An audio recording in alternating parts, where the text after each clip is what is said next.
অত্যন্ত দুঃখের সাথে আপনাদেরকে জানানো যাচ্ছে যে যে ওই পাশটা যে দেখতে পাচ্ছেন ওই গ্রামটা কেবল রামকৃষ্ণপুর। ওই গ্রামটাতে আপনাদেরকে আজকে নিয়ে যাওয়ানোর কথা ছিল এবং ওই গ্রামটা এত কিছু সিনারি আছে যেগুলো আপনাদেরকে অনেক ভালো লাগতো, কিন্তু আফসোস আমি আপনাদেরকে ওই জায়গায় নিয়ে যেতে পারছি না এই জন্য, কারণ এই যে দেখতেছেন যে এই যে রাস্তা, পুরো রাস্তাটা একদম জলাবদ্ধ অবস্থা। আমাকে এই জায়গা থেকে ওই পার, অর্থাৎ ওই যে রাস্তাগুলো দেখতে পাচ্ছেন, ওই যে বাসাগুলো যে দেখতে পাচ্ছেন, ওই জায়গায় যেতে গেলে আমাকে 1 হাঁটু পরিমাণ পানি বেরোতে হবে, যেটা আমার পক্ষে আসলেই সম্ভব না, আমার গাটা সব মিশে যাবে। কিন্তু দেখুন, একটা বার দেখুন যে আমি কত দূর থেকে এসেছি। ওই যে একদম দূর যে গাছগুলো দেখতে পাচ্ছেন সবুজ, ওই গাছগুলো অত দূর, আরও অনেক দূরে থেকে আমি চলে আসি। ওই অত দূর হচ্ছে আমার বাসা। জাস্ট আমি এত দূর আসলাম, তবুও কষ্ট করে, তবুও পায়ে কাদা ভরছে, but this doesn't matter. But এখানে অবস্থা আসলে খুবই খারাপ। এই জায়গাটাকে বলা হচ্ছে বুনো। আমরা এই জায়গাটাকে বুনো এই নামে এই জন্য বলি কারণ এই জায়গাটা নিচু এবং একটু বৃষ্টিপাত হলেই পানিতে এখানে জলাবদ্ধতার সৃষ্টি হয় এবং এখানে প্রচুর পরিমাণ যোগ থাকে। আপনি একটু হাঁটবেন, হঠাৎ করে দেখবেন আপনাকে অ্যাটাক করছে। সো এটা হচ্ছে হাঁটার প্রবলেম, এটাও একটা ভয়, কারণ যদি যোগ কামড়ে তাহলে তো আপনার শেষ, এখন আশেপাশে থেকে কই লবণ পাবে। সো এটা খুবই আসলে হতাশাজনক। আমার খুবই ইচ্ছা ছিল।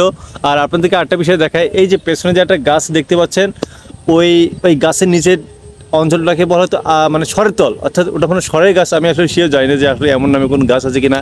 ছোটোবেলায় আমাদেরকে ভয় দেখানো হতো যে যেন এইদিকে যেন না আসি, এই গাছের নিচে যেন না আসি, এই জন্য, কারণ ওই গাছের নিচে নাকি আসলে খারাপ জিনিস থাকে।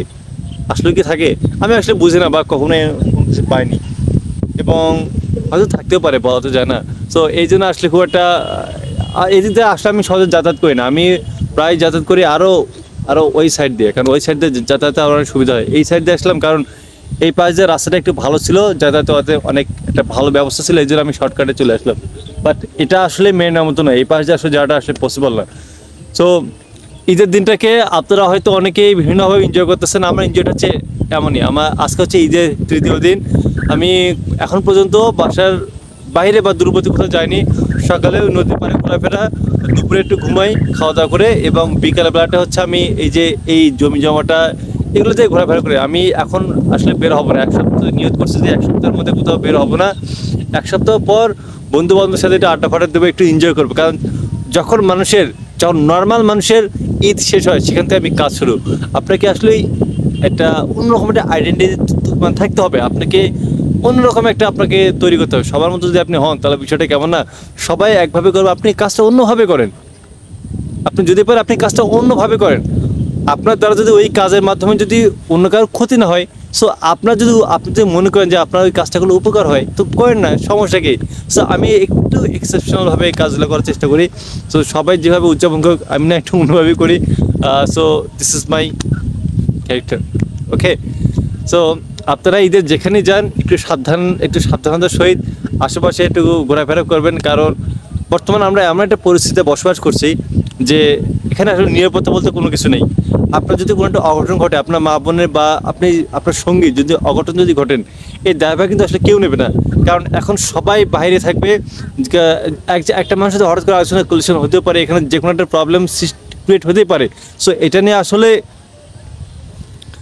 অন্যরকম একটা অবস্থা তৈরি হতে পারে। এখন আপনি এটার বিচার কোথাও পাবেন না, কারণ এখন আপনি প্রশাসন থেকে শুরু করে আপনি কাউকে আর পাশে পাবেন না। সবাই কেউ আছে আপনার ছুটিতে, কেউ আছে আপনার কাজে, বিভিন্ন।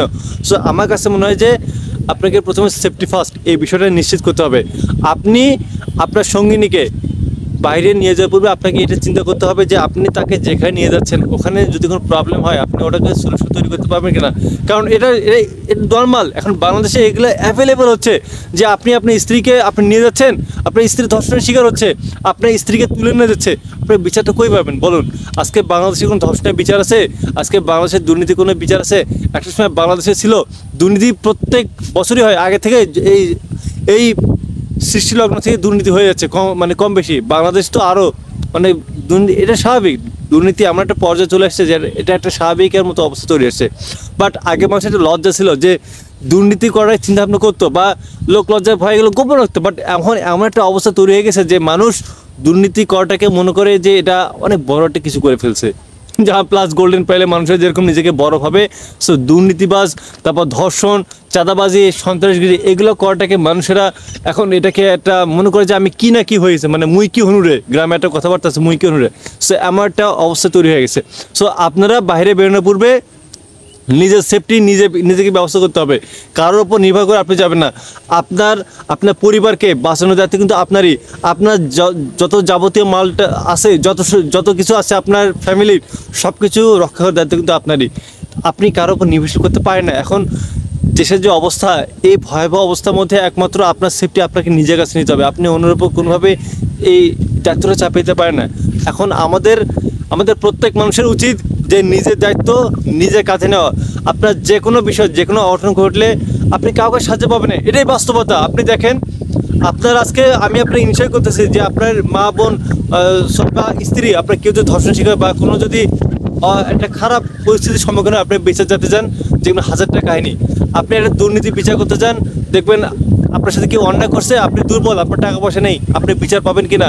আসলে এই দেশে কিছু নেই, আপনাকে আপনার বিষয়টা নিশ্চিত করতে হবে। সো এই বিষয়গুলো বিবেচনা করে আপনারা একটু চলাফেরা করবেন। সো এটা হচ্ছে আপনাদেরকে আমার ছোটো একটা এটা উপদেশ, এটা হচ্ছে অনুরোধ। আমি আপনাদের অনেক জুনিয়র, আমি আপনাদেরকে সবসময় উন্নতি করবো একজন সাধারণ হিসেবে। সবসময় চেষ্টা করি যে আমি এটা চেষ্টা করি যে যা কিছু করি না কেন অন্তত মানুষকে একটা ভালো মেসেজ দেওয়ার চেষ্টা করি, যে হাজারো কোনো কিছুর মধ্যে আমি একটা ভালো মেসেজ দিই যে আপনারা এইটাই করবেন, যে আশা করি ইনশাল্লাহ ভালো কিছু হবে।